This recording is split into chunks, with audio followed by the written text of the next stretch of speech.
Assalamualaikum warahmatullahi wabarakatuh. Salam sejahtera untuk kita semua. Kami dari kelompok 2 akan mempresentasikan hasil diskusi kelompok kami tentang metabolisme. Jadi, di kelompok 2 itu ada anggotanya. Yang pertama, saya sendiri sebagai moderator yaitu Viola Malik dengan NIM yang tertera. Yang kedua ada Esa Yulika Putri. Yang ketiga ada Hanggifa Oktidania Rahmah. Yang keempat ada Fitrah Ramadhania. Nah, sebelum masuk dari metabolisme, teman-teman pernah berpikir nggak sih kalau misalnya makan banyak, tapi ada orang yang tetap makan banyak, tapi dia kurus. Ada juga yang makannya sedikit, tapi belum tentu kurus. Itu disebut metabolisme. Juga katanya 60-70% tubuh manusia ini membakar kalori untuk melakukan metabolisme yang disebut dengan metabolisme basal. Nah, untuk lebih jelasnya, kita mulai masuk aja nih ke pemateri pertama, yaitu ada Esa Yulika Putri yang akan membawakan materi pertamanya. Silakan kepada Esa. Baik, terima kasih kepada moderator yang telah memberikan kesempatan kepada saya untuk menjelaskan materi kita pada hari ini, yaitu tentang metabolisme. 1. Definisi metabolisme. Metabolisme adalah proses biokimia yang terjadi di dalam tubuh organisme untuk mengubah makanan menjadi energi dan komponen seluler yang dibutuhkan untuk pertumbuhan, perbaikan, dan fungsi vital. Baik, lanjut yang kedua yaitu tentang jenis metabolisme. Jenis-jenis metabolisme yang pertama yaitu anabolisme. Anabolis, anabolisme dapat kita lihat artinya yaitu proses penyusunan molekul-molekul kompleks dari yang sederhana seperti pembentukan protein dan asam nukleat. Ini memerlukan sebuah energi. Lanjut yang kedua tentang katabolisme. Katabolisme adalah proses pemecahan molekul-molekul kompleks menjadi molekul sederhana seperti pemecahan karbohidrat dan lemak untuk menghasilkan energi. Dah, sekian moderator. Oke, dari tadi kita udah tahu nih definisi metabolisme sama jenis-jenis metabolisme. Kemudian selanjutnya ada pemateri kedua yang akan disampaikan oleh Fitrah Ramadhanil. Pada Fitrah Ramadhanil dipersilakan. Baik, terima kasih kepada moderator yang telah memberikan kesempatan saya untuk memberi materi. Saya akan menjelaskan tentang peran enzim dan juga sumber energi. Baik, yang pertama saya akan menjelaskan tentang peran enzim. Saya akan menjelaskan terlebih dahulu apa itu enzim. Enzim adalah senyawa kimia atau biomolekul berupa protein yang berfungsi mempercepat proses reaksi metabolisme di dalam tubuh, termasuk pada sistem pencernaan. Utamanya, tubuh memproduksi enzim pencernaan untuk membantu proses pemecahan nutrisi di dalam makanan agar lebih mudah diserap oleh sistem pencernaan. Enzim mempercepat reaksi metabolisme dengan menurunkan energi aktivasi, sehingga proses kimia tubuh bisa berlangsung lebih cepat dan efisien. Selanjutnya ada sumber energi. Molekul seperti glukosa, lemak, dan protein dipecah dalam katabolisme untuk menghasilkan adenosin trifosfat atau ATP yang merupakan sumber energi utama sel. Baik, itu saja yang saya sampaikan. Saya kembalikan kepada moderator. Jadi dari tadi, dari pemateri 2 kita udah dapat mengetahui apa itu enzim dan sumber energi yang kita gunakan untuk metabolisme. Nah, yang kemudian pemateri ketiga itu kemudian dari saya sendiri tentang tahapan siklus metabolisme. Nah, di metabolisme ini ada beberapa siklus yang terjadi di dalam tubuh manusia. Yang pertama itu ada glikolisis, yang merupakan katabolisme yang mengubah glukosa menjadi pirufat untuk menghasilkan hasil akhir berupa ATP dan NADH. Nah, kemudian ada siklus asam sitrat atau biasa disebut siklus Krebs yang dimana terjadi di mitokondria.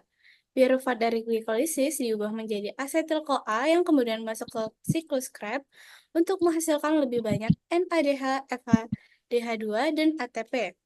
Kemudian ada fosforilasi oksidatif terjadi di dalam mitokondria. NADH dan FADH2 yang dihasilkan di tahapan sebelumnya melepaskan elektron melalui serangkaian protein. Energi yang dilepaskan digunakan untuk membentuk ATP dalam jumlah yang besar. Oksigen dibutuhkan pada tahap ini. Dan air adalah produk sampingannya. Kemudian ada sintesis ATP atau anabolisme energi. ATP yang dihasilkan dari katabolisme ini digunakan dalam proses anabolisme untuk membangun molekul kompleks seperti protein, lipid, dan DNA. Kemudian, itu ada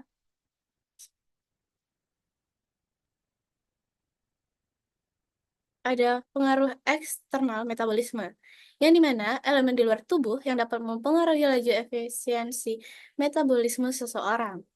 Faktor-faktor ini bisa mempercepat atau memperlambat proses metabolisme yang berujung pada perubahan energi tubuh, penyimpanan lemak, serta kondisi kesehatan secara umum.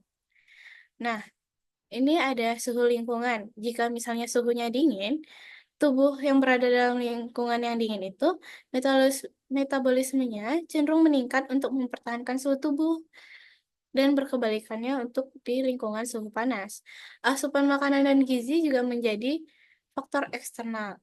Misalnya di jumlah kalori, jika asupan kalorinya tinggi, tubuh menyimpan kelebihan energi sebagai lemak yang dapat memperlambat metabolisme.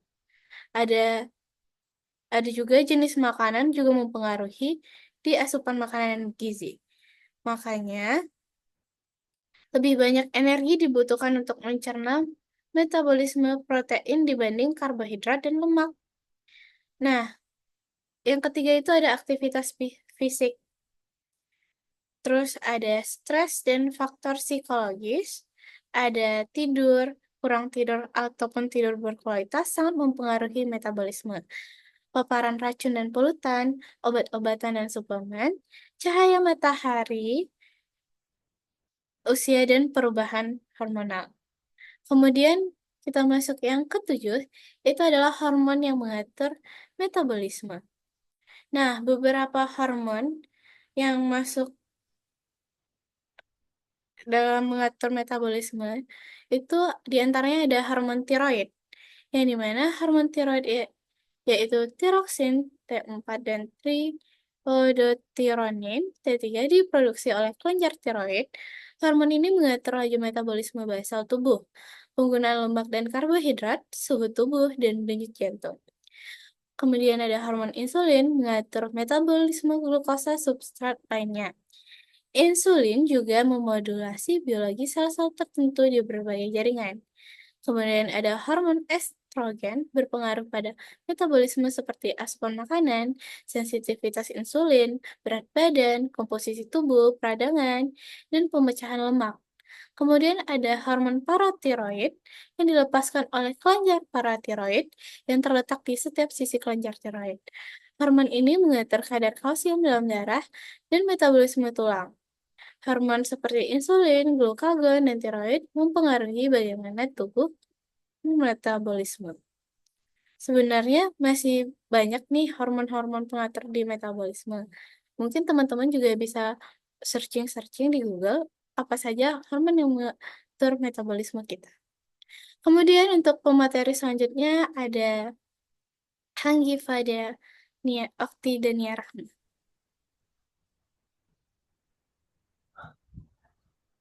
Baiklah, terima kasih kepada moderator. Saya akan menjelaskan materi tentang homeostasis.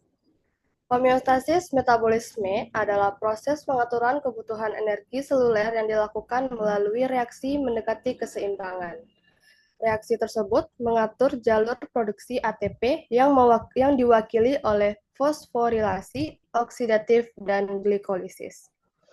Homeostasis berproses menjaga keseimbangan dan kesetaraan dalam tubuh seperti suhu dan pH, mengatur keseimbangan antara anabolisme dan katabolisme untuk mempertahankan homeostasis dan memastikan kebutuhan energi tubuh terpenuhi. Materi selanjutnya yaitu tentang metabolisme basal.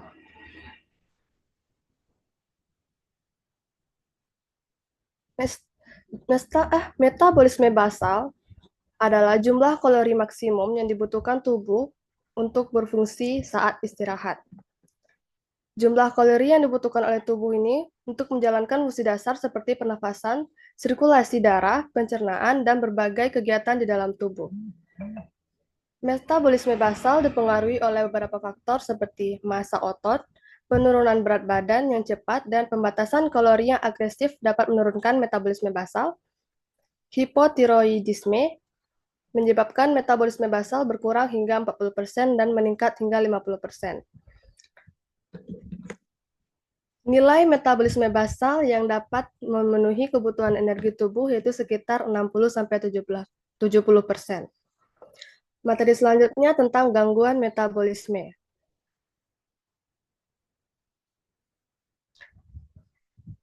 Kondisi yang terjadi ketika proses metabolisme tubuh terganggu sehingga tubuh tidak dapat memproduksi energi yang dibutuhkan untuk menjalankan fungsi tubuh. Penyebab gangguan ini diantaranya perubahan gen yang mempengaruhi metabolisme, kekurangan enzim dan vitamin, dan lain sebagainya. Contoh penyakit gangguan metabolisme ini seperti diabetes, hipertiroidisme, hipotiroidisme, dan lainnya. Cara upaya yang dapat dilakukan untuk penderita gangguan metabolisme diantaranya yaitu menghindari makanan yang sulit diproses, mengkonsumsi suplemen pengganti enzim, dan melakukan diet khusus yang dikonsultasikan dengan dokter. Sekian presentasi dari materi saya kembalikan kepada moderator.